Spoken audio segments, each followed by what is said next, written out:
Buonasera, buonasera a tutti gli amici di BH Motorsport e benvenuti a questa puntata del giovedì.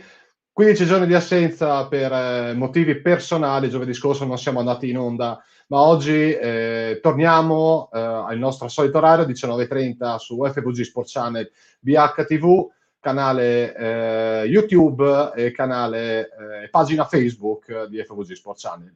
Ovviamente oggi puntatona, avremo un grandissimo ospite, ma come sempre, oltre il sottoscritto, il conducente, abbiamo il commissario di BHTV, Stefano De Marco. Eccoci qua, buonasera a tutti, ciao ragazzi. Allora, sì, questa sera un altro grande ospite, ritorno sulle quattro ruote, ben piantate a terra anche. Questa sera sarà con noi uno dei noleggiatori, ma non solo, perché fa qualche gara anche lui. La passione non riesce a mollarla, quella brutta passione di tenere il volante in mano. Abbiamo con noi Roberto Bertolutti. Buonasera signori, buonasera a tutti. Eccolo qua. Allora Roberto, partiamo subito così, partiamo alla grande. Un fine settimana direi conclusosi splendidamente. Abbiamo corso il fine settimana scorso, abbiamo corso il rally di Piancavallo, che era prova del DRC, International Rally Challenge, e prova anche di campionato italiano, sì, no, scusa, no, campionato italiano, ma quella che una volta si chiamava, esatto, CRZ, la cosiddetta Coppa Italia. Esatto. Gara che nel rally nazionale ha visto la vittoria di una delle tue vetture. Raccontaci un po' com'è andata. Ma diciamo è stato una settimana intensissima, perché noi eravamo reduci dal rientro del campionato turco, dove attualmente siamo in testa, e abbiamo fatto una vittoria assoluta. Siamo rientrati giusto in tempo per alzare le vetture, per portarci a Piavallo, dove avevamo 3 equipaggi con le Skoda e 3 equipaggi con le 208 R2. Chiaramente è andata bene perché abbiamo fatto l'assoluta, perciò alla fine è stata una bellissima settimana, anche se impegnativa a livello lavorativo. Ma non è stata proprio così semplice. Diciamo che la coppia vincitrice Prosocimo Zanet, diciamo che fino quasi all'ultimo non doveva essere la vincitrice. Raccontaci un po' la gara, come si è svolta, come l'avete vissuto anche voi lì dall'assistenza. Beh, a livello di equipaggi avevo un ragazzo che debuttava nell'IRC con la Skoda, dopo mi sembra 5-6 anni lontano dalle vetture quattro ruote, perché correva coi quad, faceva l'italiano, ed lui praticamente la gara l'ha fatta per divertirsi. Invece avevo 2 piloti della zona, Cescuti Nicola e Alessandro Prodocimo, che correvano con le Skoda R5. Cescuti è partito subito alla grande, dando un distacco importante già nella prima prova. Veronesi, che era il secondo assoluto, praticamente un po' era dietro, ma gli rosicchiava qualcosina. Siamo entrati nell'ultima prova, che avevamo un vantaggio di 8 secondi su Veronesi, che era secondo assoluto, e terzo era Prosdocimo. Ohimè, il tempo purtroppo non è stato clemente. Cescuti è uscito sull'Acquatanic, circa 800 metri dopo è uscito anche Veronesi sull'Acquaplaning, che ha vinto il terzo incomodo Prosdocimo. Comunque sempre vittoria dell'RB, che fa sempre piacere.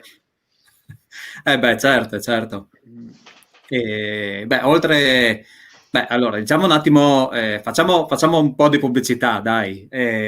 Spieghiamo ai nostri telespettatori che vetture hai, cosa porti in gara in giro, possiamo dire per tutto il mondo, insomma, perché tra Turchia, Est Europa, Italia.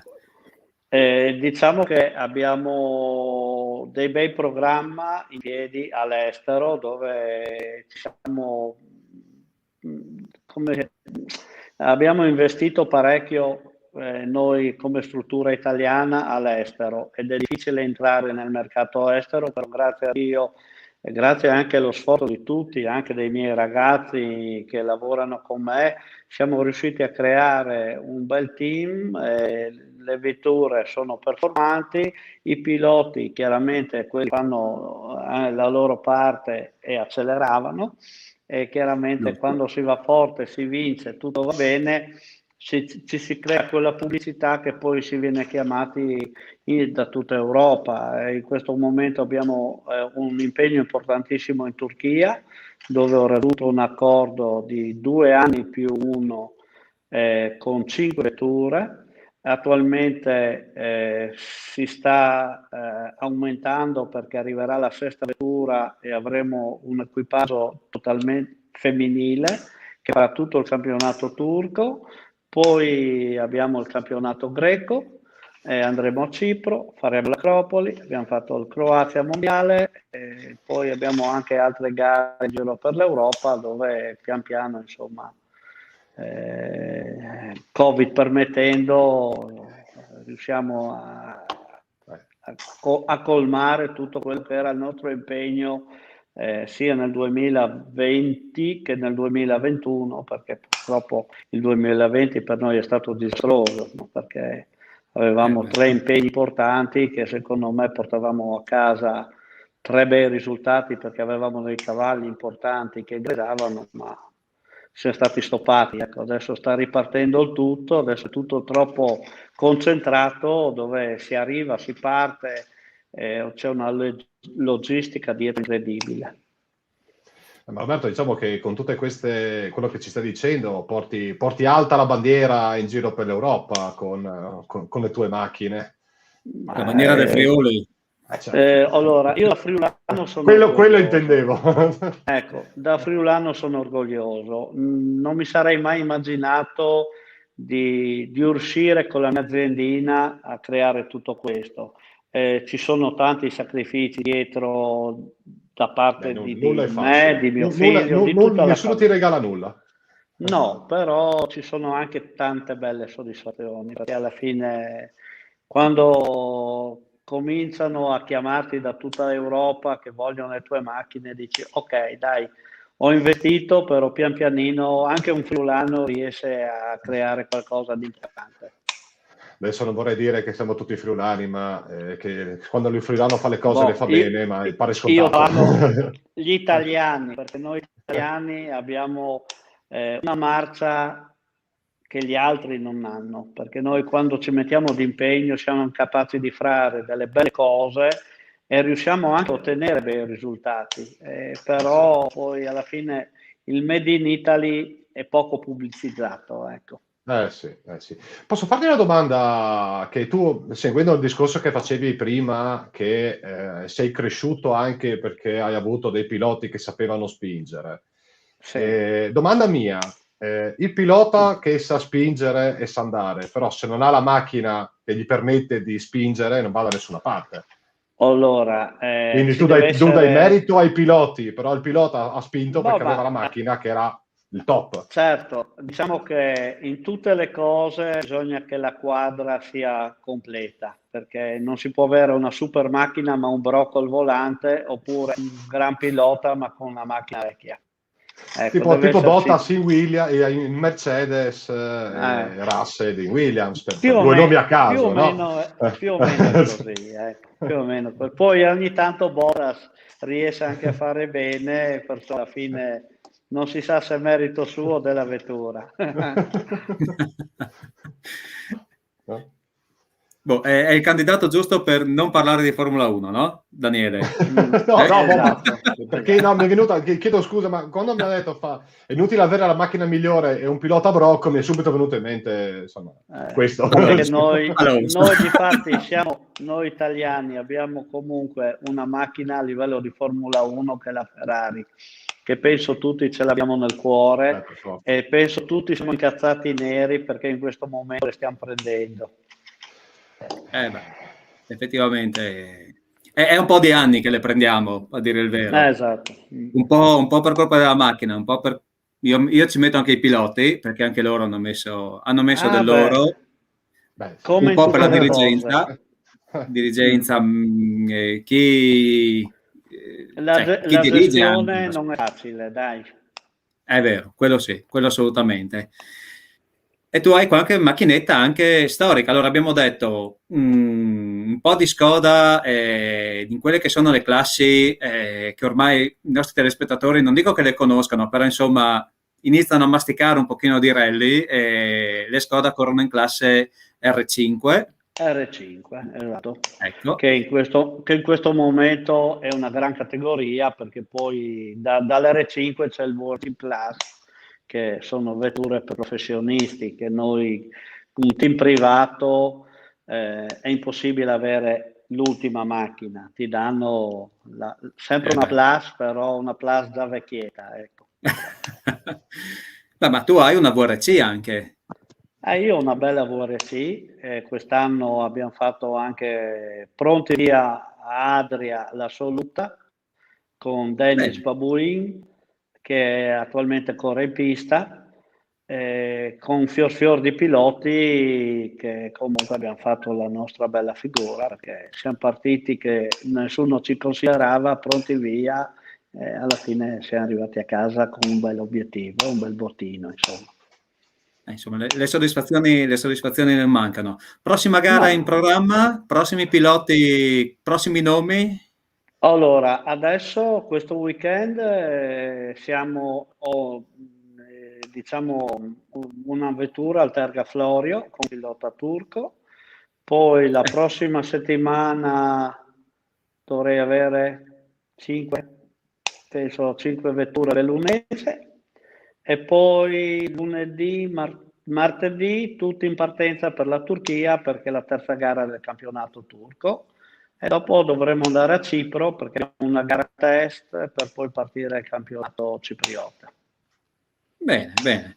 Beh, allora, ricordiamo, Targa Florio, sì, non è una gara qualsiasi. Targa Florio cioè, ricalca quella che è una gara storica italiana, credo sia nata più di 100 anni fa, se non ricordo male. Sì. Questa, se non erro, dovrebbe essere la 101esima edizione, se non erro, non voglio dire una cazzata, ma potrebbe essere fa parte del campionato italiano rally del CIR.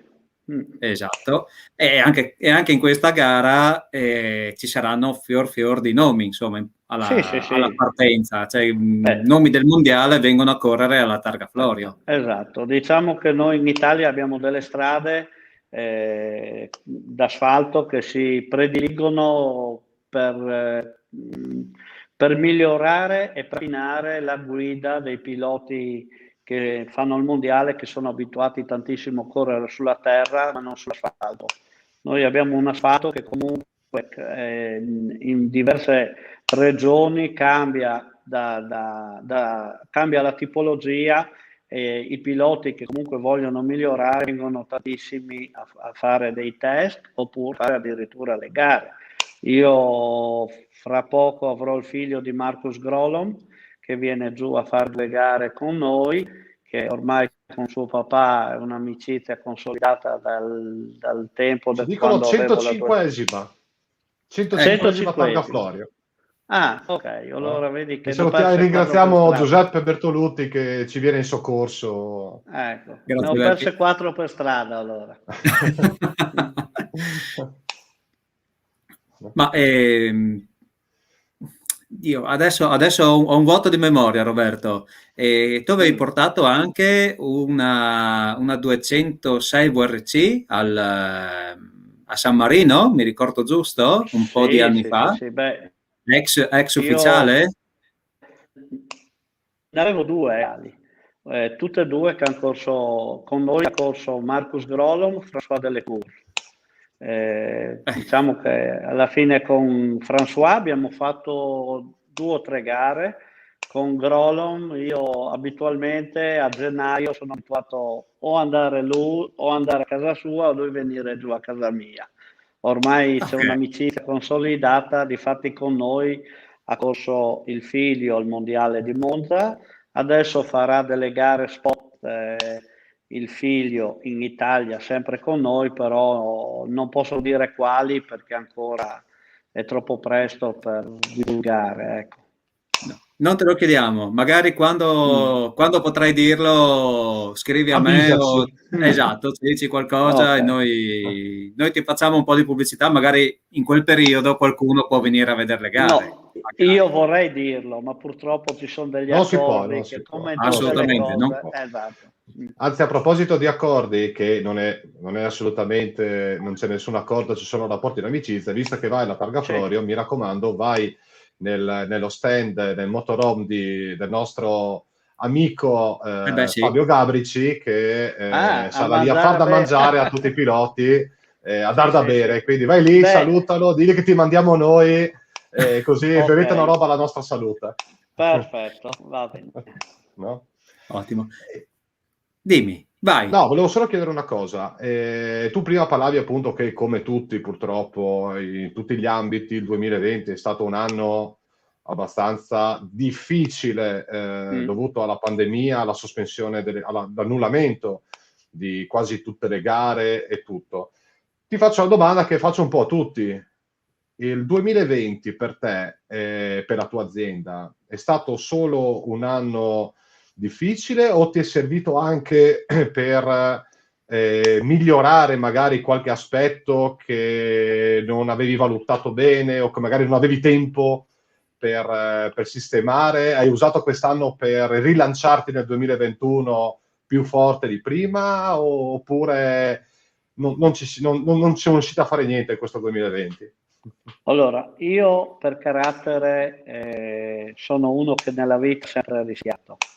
Nel 2020, quando c'era il periodo della crisi, io ho comprato la Skoda Evo, la prima, ok, l'ho presa verso la fine e questa mi ha fatto un po' da trampolino, perché alla fine mi sono trovato Lo sentiamo a tratti. Sì, mi sa che a, anche a- l'abbiamo perso. Ah, ecco. a livello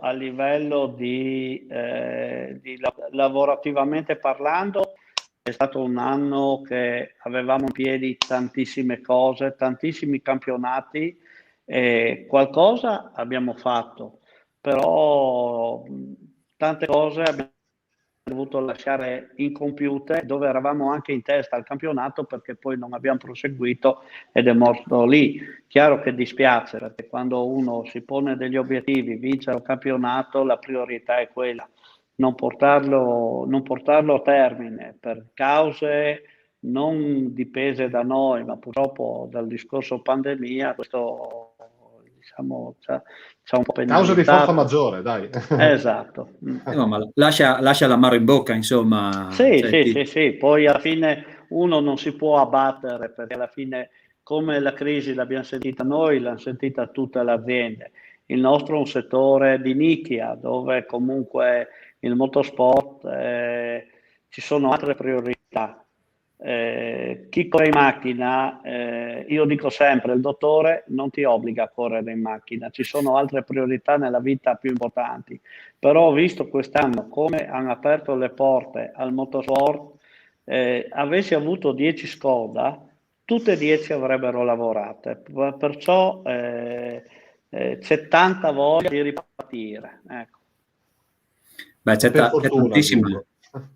c'è tantissima voglia di correre, c'è tantissima voglia di correre. Cioè, vediamo le gare quest'anno, stanno facendo numeri che cioè, sono impressionanti. Cioè, Sì. appena la federazione ha dato la possibilità, appena C-Sport ha dato la possibilità di correre, ha dato delle regole certe in modo da far partire i campionati, farli partire e farli correre diciamo il più possibile. Ovviamente se ci sarà speriamo sempre di no, se ci sarà una ricaduta, insomma, lì, insomma, anche lì è come il 2020, esatto, sì, basta, certo, però però C-Sport ha dato delle direttive precise con cui si può, cioè che possono far portare avanti le gare anche nei periodi, diciamo, peggiori, ecco. Esatto, sì, sì, sì. Beh, poi alla fine comunque abbiamo anche delle persone che lavorano anche bene nel discorso dell'ACI Sport. Chiaro che insomma adesso si entra in un discorso un po' difficile e particolare, Sì, perché assolutamente sì. è meglio evitarlo, perché io che sono lì, che devo stare sempre in bilico, potrei dire delle cose che potrebbero fare male a delle persone e bene alle altre, però in questo momento dico, anche se la nostra federazione ha avuto delle lacune, è stata brava, ecco, è stata brava, perché io mi sono trovato in altri paesi dove lì in Italia non si sanno delle altre realtà, perché in Italia si guarda solo l'Italia. Noi dall'altra parte che dicevano è tutto aperto, venire su a correre, no, non era così. In Italia alla fine ci hanno posto dei paletti, a malincuore li abbiamo rispettati, adesso grazie a Dio stiamo lavorando, perché comunque anche se è un motorsport, io ho un'azienda con dei dipendenti che do da vivere a parecchie famiglie. Dall'altra parte invece hanno fatto troppo, hanno preso le cose troppo alla leggera. Adesso dall'altra parte si trovano quello che noi abbiamo passato all'inizio senza aver gestito le cose correttamente. Ecco, perciò dà merito anche all'ACI, a tutto il gruppo che hanno lavorato correttamente. Sì, a volte non guardiamo quello che c'è attorno a noi e magari guardando quello che c'è attorno a noi ci accorgiamo che proprio non siamo degli scappati di casa, no? No, esatto. Poi il commissario De Marco magari dice che si poteva fare meglio, si poteva fare tante altre cose, però allora, col se, ma si può sempre fare meglio. Dopo, esatto. cioè, quando ormai è stata fatta, quando ormai ci siamo trovati, diciamo, dalla notte alla mattina in una situazione di crisi. Nessuno poteva immaginare. Tutti a criticare dopo, ma mai a prevenire, a fare le cose. Esatto. Alla fine è normale, dai. Esatto. Seno di poi siamo tutti capaci. Esatto. Però come giustamente Stefano hai detto tu poc'anzi, il fatto che la C-Sport abbia dato magari dei paletti che a tanti magari non vanno neanche bene perché sono troppo stringenti o cosa, però ci sono dei paletti, rispettando quei paletti lì si può ripartire e così stiamo facendo. Esatto. Avere una strada che pare anche una battuta dire che per il motorsport bisogna avere una strada tracciata, però questa è la realtà, no? Esatto. Si può partire, dopo si può cambiare strada facendo. Parlavamo anche l'ultima puntata che avevamo ospite Eleonora per la Verzegnis che sarà a fine mese, ci sono delle regole, la facciamo, se dopo da qui a fine mese cambia qualcosa, si può aprire al pubblico, ben venga, però intanto c'è una strada e quella si percorre. Esatto. Esatto. Ma Daniele, abbiamo salutato i nostri amici abbiamo Giuliano da Benevento che ci scrive Giuliano da Benevento che ci segue sempre e prima o poi lo porteremo qua. Poi abbiamo Davide che ci saluta e dopo abbiamo il commento di prima di Giuseppe che ha tirato le orecchie a Roberto dicendo che si è perso 4 tagaflore per strada. Vabbè, ma Giuseppe è sempre pronto, è reattivo e bravo, perché alla fine è una brava persona, ecco. È una brava, e poi anche quando corre anche accelera, perciò è anche un bel piedino. Esatto. Ma Roberto, tu con RB Motorsport, oltre a noleggiare macchine, hai anche qualche altro progetto parallelo? Perché io cercando su YouTube dei video riguardanti la tua azienda, scusami, ho trovato anche dei video di percorsi in Carnia, a Tolmezzo, fatti, quindi fai anche questi tipo dei corsi di qualcosa o era solo una giornata così per divertirsi? No, non è per divertirsi. Diciamo che visto che in questo momento è sempre più difficile chiudere una strada con i permessi, con le cose fatte in determinata maniera.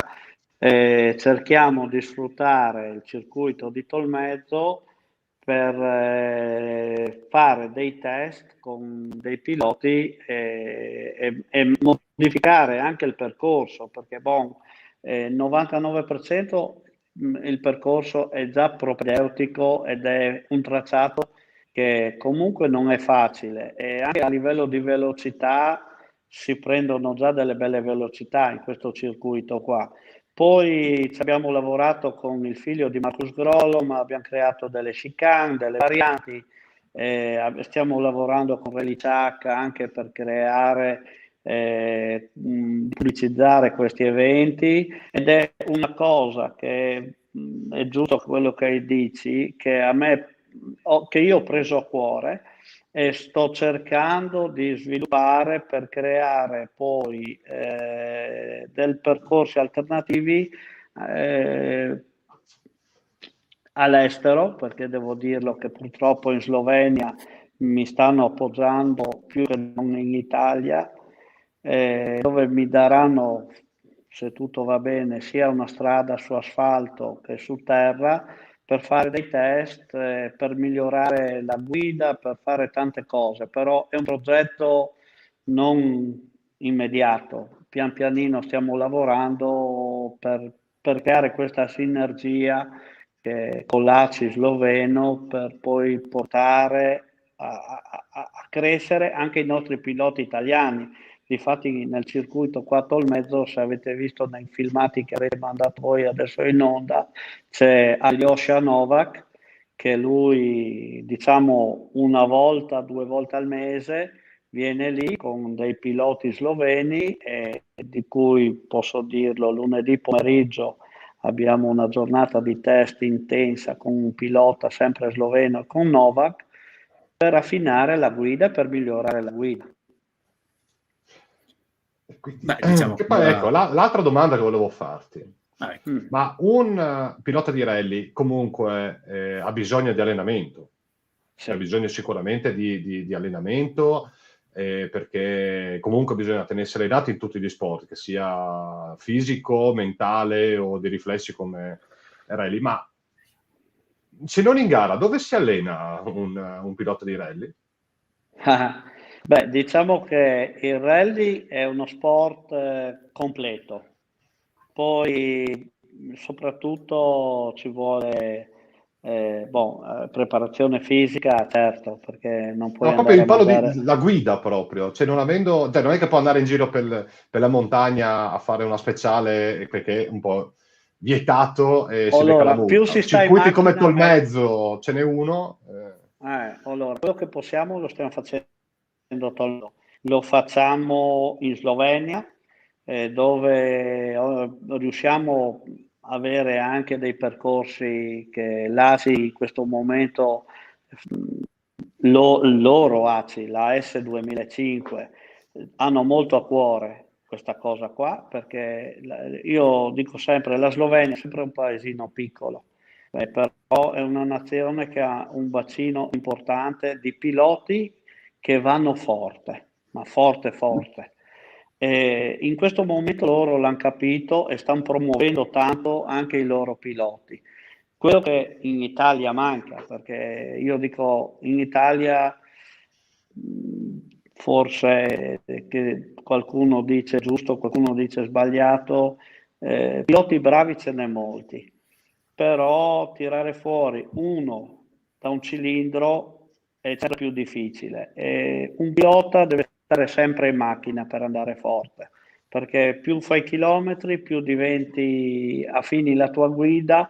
Invece in Italia si cerca di dare tanti piccoli aiuti che poi non ti portano da nessuna parte, perché io prendo l'esempio della federazione francese, dove adesso c'è un ragazzino che corre con la Hyundai VC Plus, la federazione gli fa fare 5-6 gare, questo qua lo porteranno a fare il mondiale, un domani hanno un altro Lloyd probabilmente.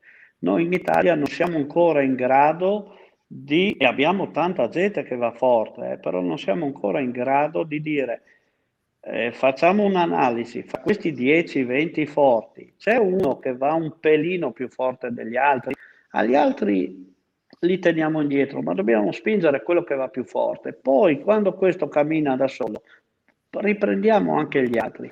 Ci sono tanti ragazzi che vanno forte in macchina, però questi aiuti così sparsi per accontentare un po' tutti, qualcuno adesso mi criticherà sicuramente, però io lo vedo sbagliato. Diciamo che per accontentare tutti non accontenti nessuno. Questo è Esatto, perché sappiamo che è uno sport costoso, sponsor sempre meno, è sempre più difficile. Diciamo che adesso è uno ancora peggio. sport. Sì, noi a livello automobilistico cercare sponsor è veramente un grande problema, perché tutti hanno paura di investire nel motorsport. Ho le mie idee, però ecco, preferisco tenerle per me. No, meglio non dirle in diretta, dai. No, beh, diciamo che la scusa, ti ho federazione... portato via un po' di spazio, ma volevo togliermi questi due dubbi. No, ma hai fatto benissimo perché... Scusatemi. No, ma Roberto, allora i dubbi di Daniele sono i dubbi che vengono... Allora, lui è un appassionato che segue, diciamo, chiamiamoli grandi eventi, ecco, insomma, lui non sa dirci quando c'è un rally in Friuli, insomma, se non sei tu a dirmelo. Sì, sono io a dirglielo di solito, no? Quindi, dal punto di vista motoristico, lui è quello che sono io dal punto di vista calcistico. Io sono l'italiano medio del calcio che, ok, gioca la nazionale, lo so, gioca l'Udinese, lo so perché abito attaccato allo stadio. Quando vince fa piacere. Esatto, sì, per carità, però insomma più di quello non lo so, è la stessa cosa credo sia per Daniele, quindi Daniele è diciamo il nostro referente fuori dal mondo dei motori, ecco, e fa le domande che molti che ci guardano vorrebbero fare insomma ai nostri ospiti. Perché io magari ti chiedo cose più tecniche, ti chiedo delle macchine, abbiamo parlato prima della classe in che classe corrono le Skoda, Daniele sì, ok, lo sa adesso, ma fra 10 minuti non se lo ricorda più. Perché non è il suo campo, insomma, lui mi dice tutte le formazioni dell'Udinese credo da 15 anni forse anche più a questa parte. Anche 30. Io mi ricordo com'è? Io ho un pilota austriaco che sa più lui di me dell'Udinese, perché ogni volta che viene giù mi dice no Roby, andiamo allo stadio che gioca l'Udinese. Dove gioca? A Udine. Ok, va bene. Esatto, ok. Allora, la prossima volta che viene giù, se lo stadio è aperto, lo portiamo allo stadio, dai. Ok. Perfetto. Promesso, ospite mio. Guarda, è che dopo non te lo togli più da ritorno, perché mi dà una simpatia immensa. Guarda, apro e chiudo una parentesi velocissima. Io sono stato per anni il presidente dei tifosi dell'Udinese, quindi sono abbastanza abituato. Okay. No? Chiusa parentesi, Stefano. No, dicevo, il discorso che ha fatto Roberto sul fatto che la federazione ha adottato questo, chiamiamolo metodo, per cercare di promuovere all'interno di tutta la nazione i vari piloti che sono meritevoli. Purtroppo vediamo che non sta dando i risultati sperati. Probabilmente anche la stessa federazione inizierà a farsi delle domande tra un po', perché insomma risultati, ragazzi, è dai tempi di Biasion, dai tempi di Gigi Galli, insomma, che non abbiamo un pilota che non va fuori dall'Italia. Esatto. E questo insomma deve far pensare. Esportiamo migliaia di calciatori, ma non riusciamo ad esportare un pilota È vero. Nella Serie A sono tutti stranieri. Sì. Perché gli italiani giocano all'estero.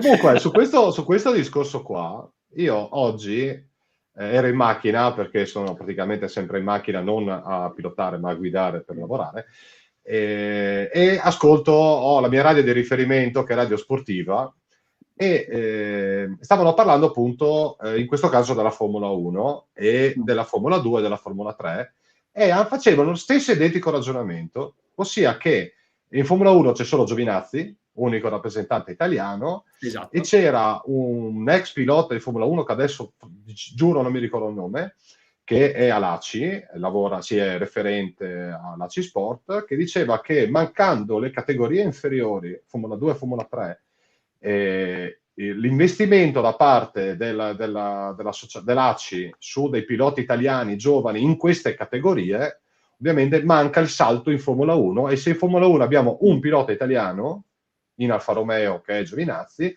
è anche a causa del fatto che nelle serie minori mancano i piloti italiani, che ci sarebbero, però non hanno il cash per poter permettersi di andare a fare queste categorie sotto la Formula 1.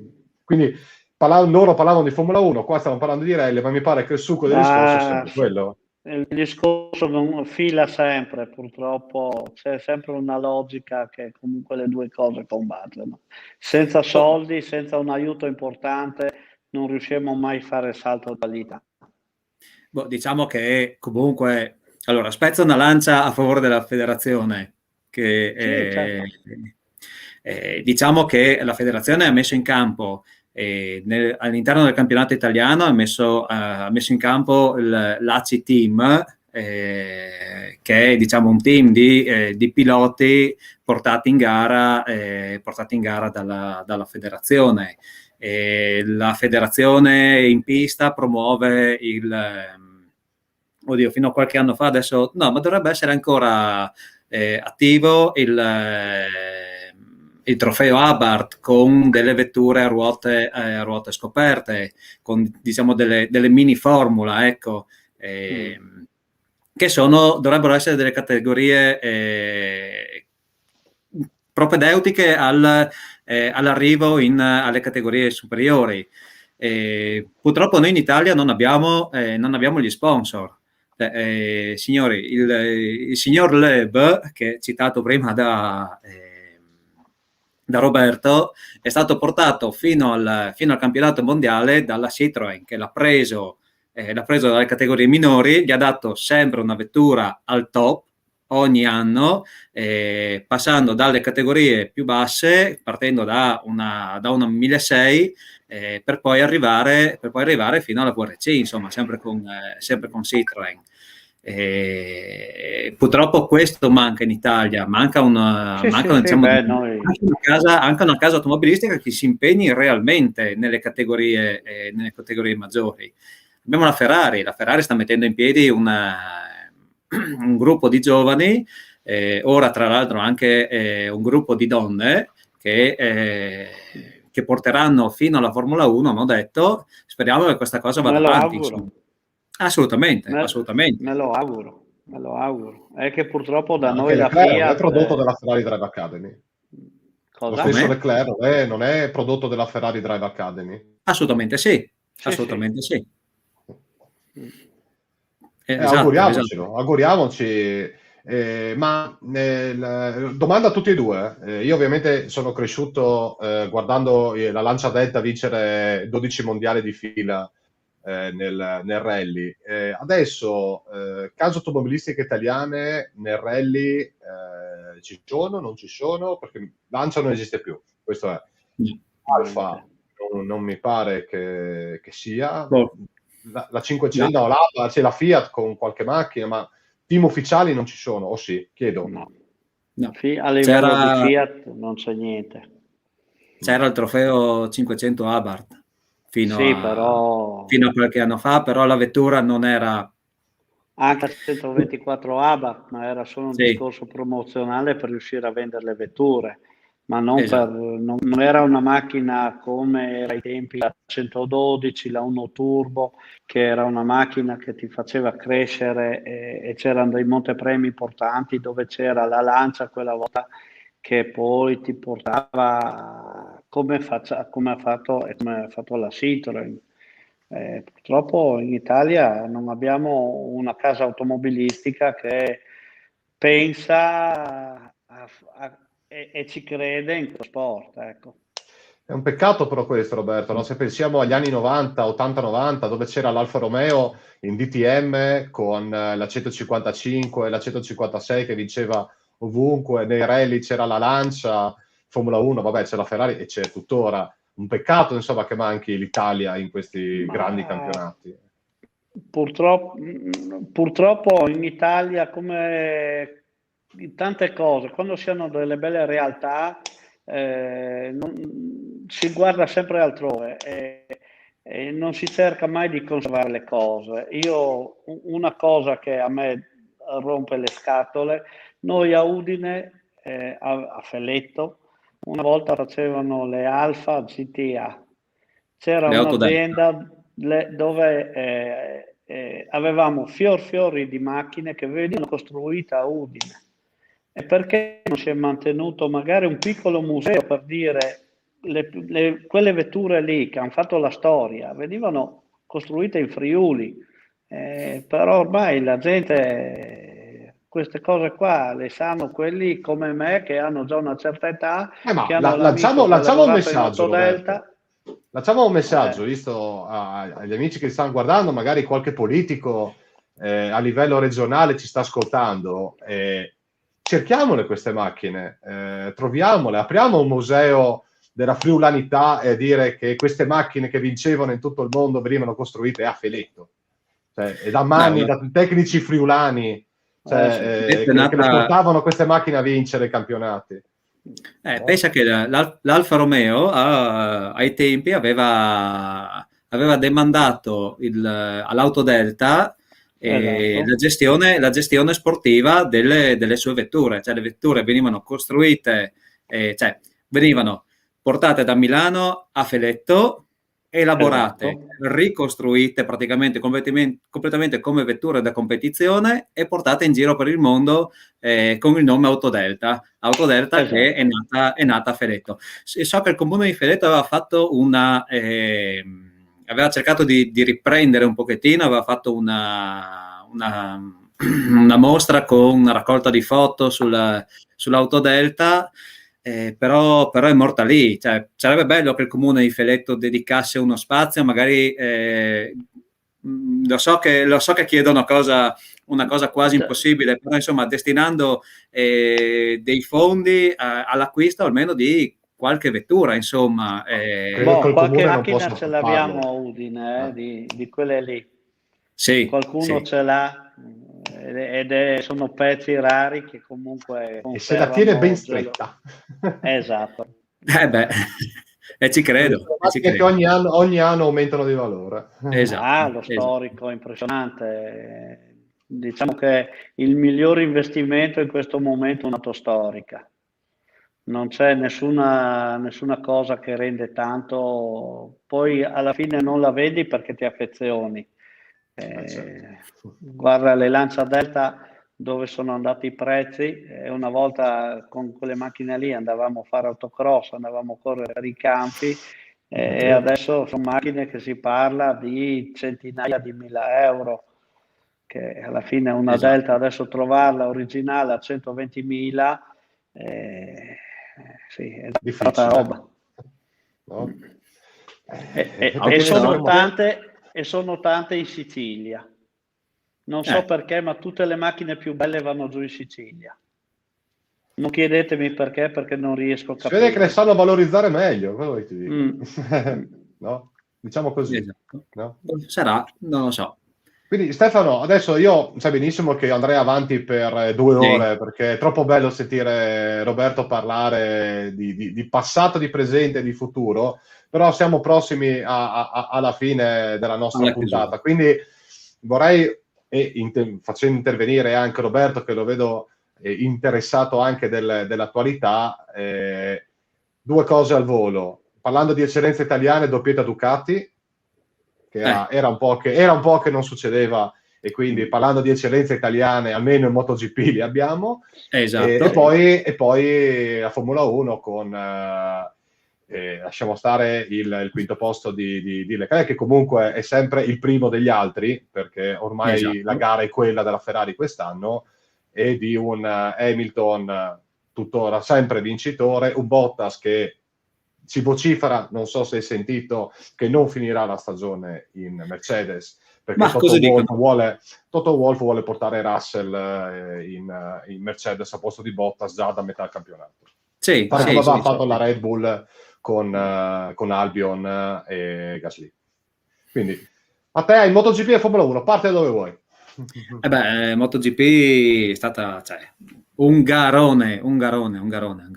E due Ducati davanti hanno fatto numeri da circo. Rossi non c'è. Se una volta Rossi c'era, adesso Rossi non c'è, ma a noi dispiace, Roberto, non è che non siamo contro Rossi, anzi abbiamo cercato, almeno io ho cercato di difenderlo il più possibile, però ad un certo punto ci chiediamo insomma se... Io sono talmente d'accordo, appoggio talmente Rossi che gli auguravo di ritirarsi 2 anni fa, perché vedere questo Valentino Rossi, no, ma sono serio, vedere Valentino Rossi, il campione qual è, adesso correre così a me dispiace per la persona Valentino Rossi e per il campione che è Valentino Rossi. Poteva ritirarsi quando era all'apice. Però è anche da ammirarlo, perché comunque uno che si ritira da campione tutti lo ricorderanno da campione. Lui comunque in questo momento ha una moto che secondo me non è pari alle altre, perché il suo compagno di squadra l'anno scorso andava più forte di quest'anno. E secondo me le moto che hanno sia Valentino che il suo compagno di squadra, esatto, non è all'altezza del Morbidelli, non è all'altezza delle moto che hanno gli altri. Le Ducati, chiaramente la Ducati hanno un grandissimo motore, difatti in rettilineo è una cosa disarmante quanto li sverniciano, e purtroppo sono penalizzate forse dall'eccessiva potenza, che vanno in crisi con i pneumatici, però se affinano tutto non ce n'è per nessuno, e viva la Ducati. Ma comunque Stefano, parlando di Ducati e del motorone che ha, perché è sempre detto che la Ducati, quando trovi un pilota che sa governare la vince il mondiale, come è successo anni fa con Stoner, parlando di Ducati, se non vienimi tu in soccorso, uno degli ultimi Gran Premi, la Ducati ha toccato il record assoluto di velocità in rettilineo, che era 362,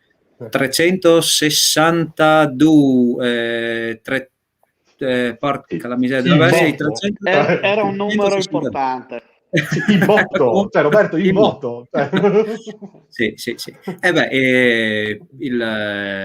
L'attuale pilota, perché è uno dei piloti, non corre il mondiale, però è uno dei piloti Ducati, Pirro ha detto che con quel moto, con quella moto, in alcuni rettilini potrebbero raggiungere anche i 400 km/h. Questo è quello che ha dichiarato. Io non so se lui li abbia fatti, se li ha fatti adesso probabilmente, essendo un tester, sicuramente l'avrà provato, perché questi sono fuori di ogni logica, che vanno fortissimo. Piero che corre nel campionato Superbike, io in macchina lo posso capire, arrivare a 360, 370, bene o male hai 4 gomme, sei dentro una cellula di sopravvivenza, ma in moto no, questi sono numeri 1 veramente. Sì, diciamo che secondo me stiamo andando un pochino troppo oltre. Adesso per tenere giù la moto abbiamo iniziato a vedere anche, per tenere giù la moto intendo tenere la moto incollata all'asfalto, abbiamo iniziato a vedere anche delle appendici aerodinamiche. Diciamo che stiamo andando un po' oltre. Non voglio dire che arriveremo a quello che per i rally sono stati i gruppi B, perché non lo auguro, insomma, però siamo molto vicini, insomma. Secondo me dovremmo fare un passo indietro, ridare... Ma devi cambiare il regolamento, perché se il regolamento prevede fare come Sì, Formula 1. Formula 1, quando hanno visto che le macchine erano troppo performanti, hanno stravolto il regolamento e il prossimo anno sarà ancora peggio. Esatto. Perché il prossimo anno veramente la Formula 1 non è Formula 1 ma è Formula 0, perché parte un nuovo mondo per la Formula 1. Se lasci questi regolamenti, e giustamente un sviluppatore, il sogno di ogni sviluppatore è sviluppare sempre al top. No? La tecnologia sta facendo dei passi da gigante. In ogni campo. Beh, vediamo anche le vetture del mondiale rally, insomma, ragazzi, appendici aerodinamiche portate all'estremo, ma proprio cura dell'aerodinamica che uno si chiede, ma una vettura da rally perché ha bisogno dell'aerodinamica visto che insomma le velocità nei rally non sono sempre elevate, insomma, ecco. Ma il misto, le curve, forse anche peggio. Ormai anche lì, diciamo, l'effetto suolo è importantissimo. Più sei veloce, più la macchina è facile da guidare e più sta per terra. Esatto, sì. Solo che bisogna andare veloce, che quello è difficile. No, se hai le macchine come le tue che sono buone per andare veloci, metti il pilota che spinge. Le mie sono come tutte le altre, insomma, dai, non è che sono diverse. No. Stefano, Formula 1. Formula 1 prova secondo me non eccelsa della Ferrari. Non eccelsa. Fatto il suo. Sì, eravamo lì, ha fatto quello che doveva fare, ma non ha fatto niente di più. Ragazzi, Hamilton è anche tanto fortunato. Cacchio. Io ho visto la gara Imola, dove si è insabbiato retromarcia, dai, alla fine...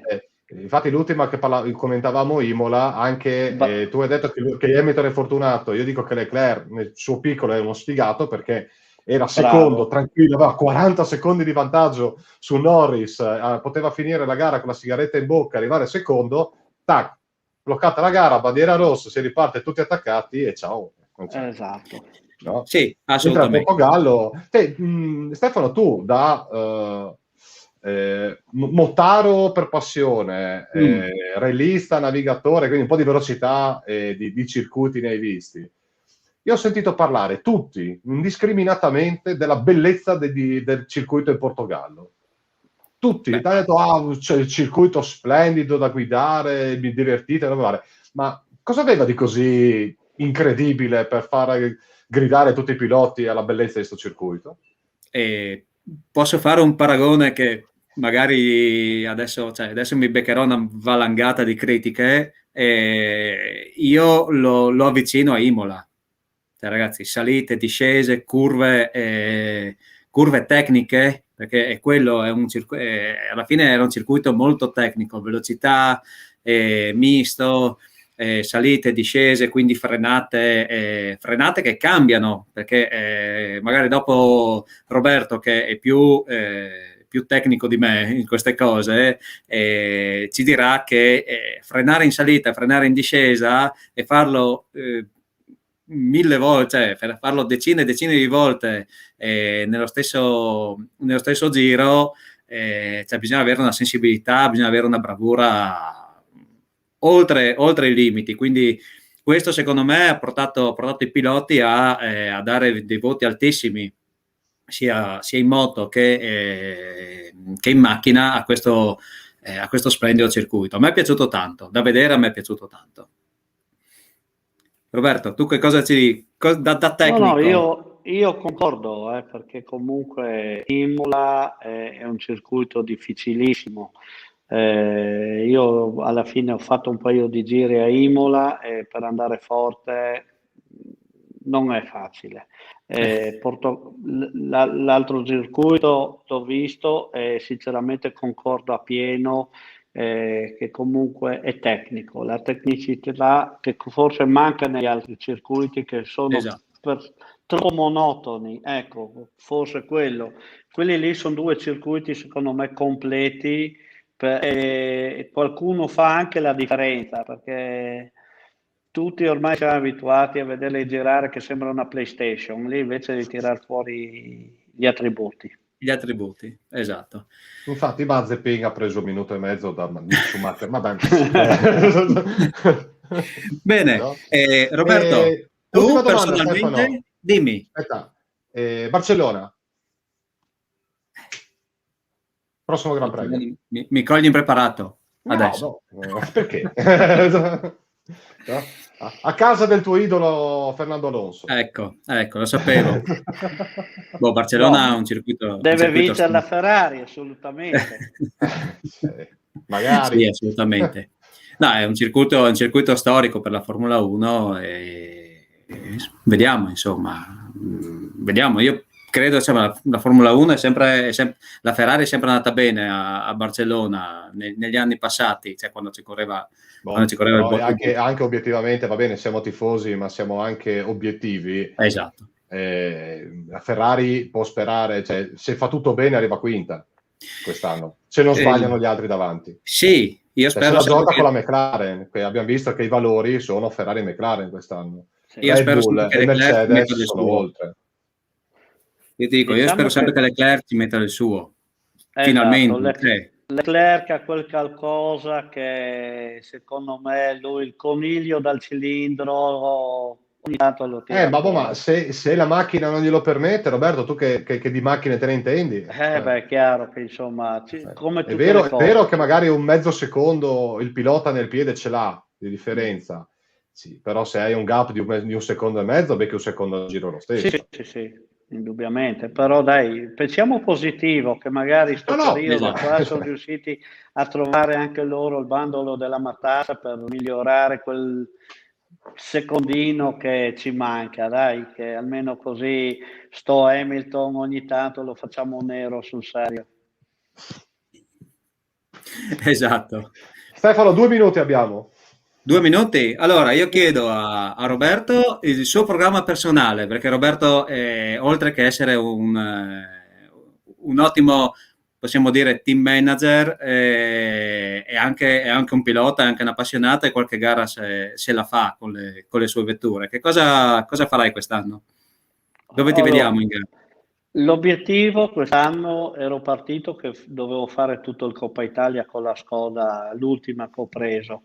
Però mi si sono accavolati degli impegni all'estero che non so cosa farò. Sto adesso valutando addirittura di andare a correre in Puglia, che potrebbero essere le date dove mi permettono di farmi qualche garetta invece del Coppa Italia di zona nostra, nel Coppa Italia di zona loro.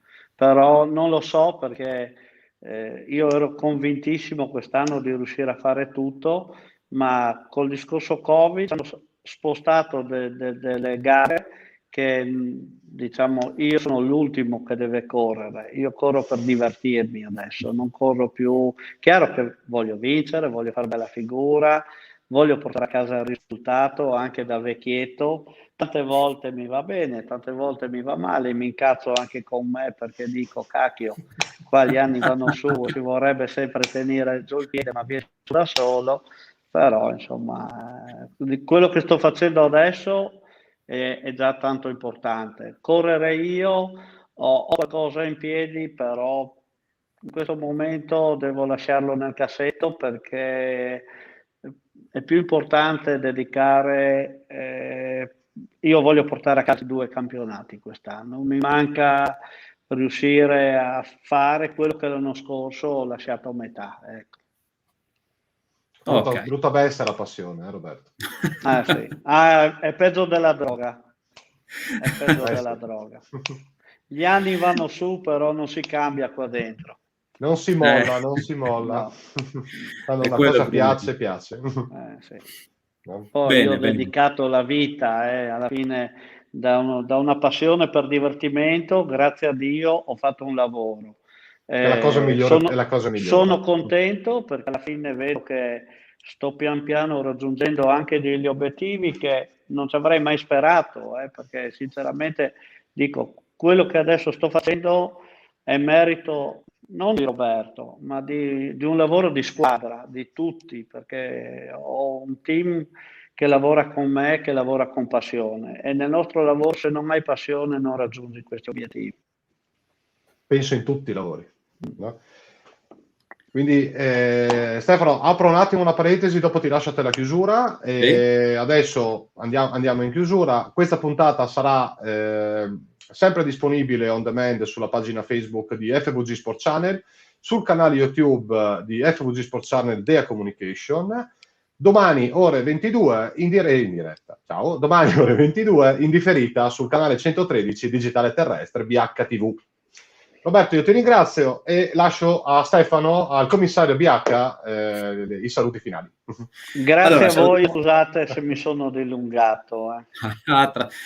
Tranquillo Roberto. Noi siamo Forse per peggio noi di andremo te. avanti a 3-2 ore, non credo. Esatto. E io uguale.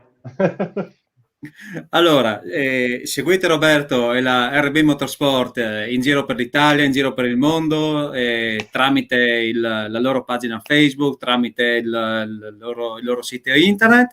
Mi raccomando, seguite BH Motorsport, condividete, scriveteci anche ogni tanto, tanto più di qualcuno ha i numeri personali sia mio che di Daniele, quindi se volete anche avere affrontare qualche argomento in particolare o volete che parliamo di qualcuno in particolare, e niente, auguriamo tantissima fortuna a Roberto e al suo team, e lo ringraziamo di essere stato qua con noi questa sera. Grazie mille a tutti voi. Grazie mille a tutti, ciao.